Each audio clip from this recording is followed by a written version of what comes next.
বেআদব বেনসিব বা আদব বা নসিব, অর্থাৎ বেআদব সব সময় কপাল খারাপ হয়। কিছু যে ছেলে কথা বলছে তাদের ভিতরে মিনিমাম কোন শ্রদ্ধা বোধ নাই। বিএনপি কোনো প্রতিপক্ষের সাথে ঝগড়া ফেসাদ করতে চায় না, আমরাও করব না। আমাদের নেতা কর্মীদেরকে অনুরোধ জানাবো, যে কোনো উস্কানির মুখে আপনারা শান্ত থাকবেন, কারণ বিজয় আমাদের দ্বার প্রান্তে ইনশাআল্লাহ। এই বিজয়কে অন্য কেউ যাতে অন্য খাতে প্রবাহিত করতে না পারে সেদিকে আপনারা খেয়াল রাখবেন। মাত্র কয়েকটা দিন ধৈর্য ধরবেন। তারা অনেক উস্কানিমূলক কথাবার্তা বলছে, উস্কানিমূলক কাজকর্ম করছে, এদিকে আপনারা একটু খেয়াল রাখবেন।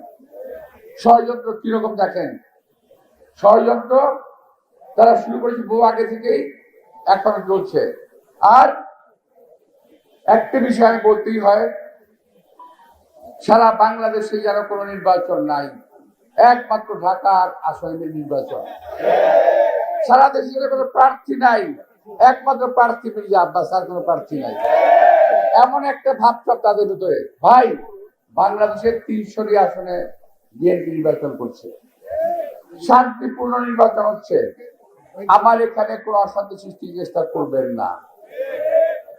আপনি চেষ্টা করেন, জনগণ তার জবাব দেবে, আমরা তার জবাব দেব না। জনগণ 12 তারিখে ভোটের মাধ্যমে, ব্যালটের মাধ্যমে জবাব দেবে।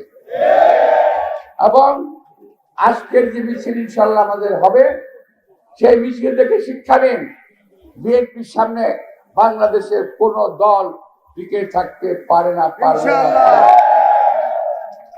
আমাদের কর্মীরা এখন পর্যন্ত অত্যন্ত শান্ত এবং নীরব, ভালো ভূমিকা পালন করছে।